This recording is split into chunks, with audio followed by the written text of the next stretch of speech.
আসসালামু আলাইকুম। হ্যালো বন্ধুরা, সকলে কেমন আছেন? দেখতে পাচ্ছেন খুলনা জেলার কয়রা উপজেলার কালনা গ্রামের বিলে আমি এখন অবস্থান করছি। কি কারণে অবস্থান করছি সেটা আমি আপনাদেরকে বলবো। কি কারণে আমি কালনা গ্রামের বিলে এসেছি? দেখতে পাচ্ছেন কালনা গ্রামের বিলে আমি যেখানে অবস্থান করছি, এই যে দেখতে পাচ্ছেন মাটিগুলো ফেড়ে চৌচির হয়ে গেছে। কি কারণে মাটিগুলো ফেড়ে চৌচির হয়ে গেছে? অনেক দিন বৃষ্টি বাদলা হয় না, এ কারণে মাটিগুলো ফেড়ে চৌচির হয়ে গেছে। এই বিলে ধান লাগানো হয় না, গরমের ধান অন্য অন্য বিলে লাগানো হয়। কি কারণে এই বিলে গরমের ধান লাগানো হয় না?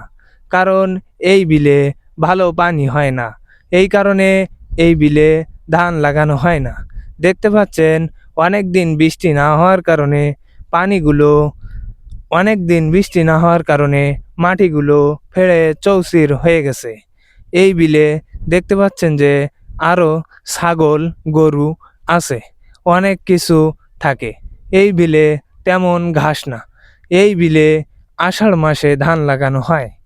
এই বিলে দেখতে পাচ্ছেন যে এই বিলে এই বিলে নাড়াগুলো দেখতে পাচ্ছেন যে এই যে নাড়ার গোছগুলো সব মরে গেছে।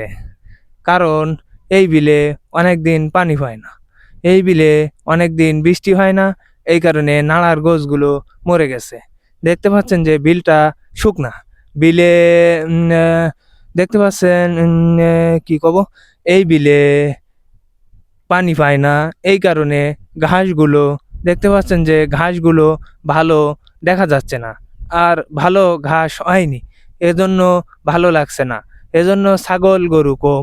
আমি এখন পিছনের ক্যামেরা দিয়ে আপনাদেরকে দেখাচ্ছি, পিছনের ক্যামেরা দিয়ে কি পরিমাণ ছাগল গরু এই বিলে এসেছে সেটা আমি আপনাদেরকে দেখাতে চলেছি। পিছনের ক্যামেরা বন্ধুরা দেখতে পাচ্ছেন যে এই বিলে এই যে দেখেন ছাগল গরু সব কিছু অনেক কিছু আছে। বন্ধুরা সকলকে ধন্যবাদ। পরবর্তী ভিডিওর জন্য আপনারা চ্যানেলটি সাবস্ক্রাইব করবেন। আমার ভিডিও আপনার কাছে কেমন লাগে সেটা কমেন্ট করে জানাবেন। অবশ্যই চ্যানেলটি একটি সাবস্ক্রাইব করবেন। ধন্যবাদ।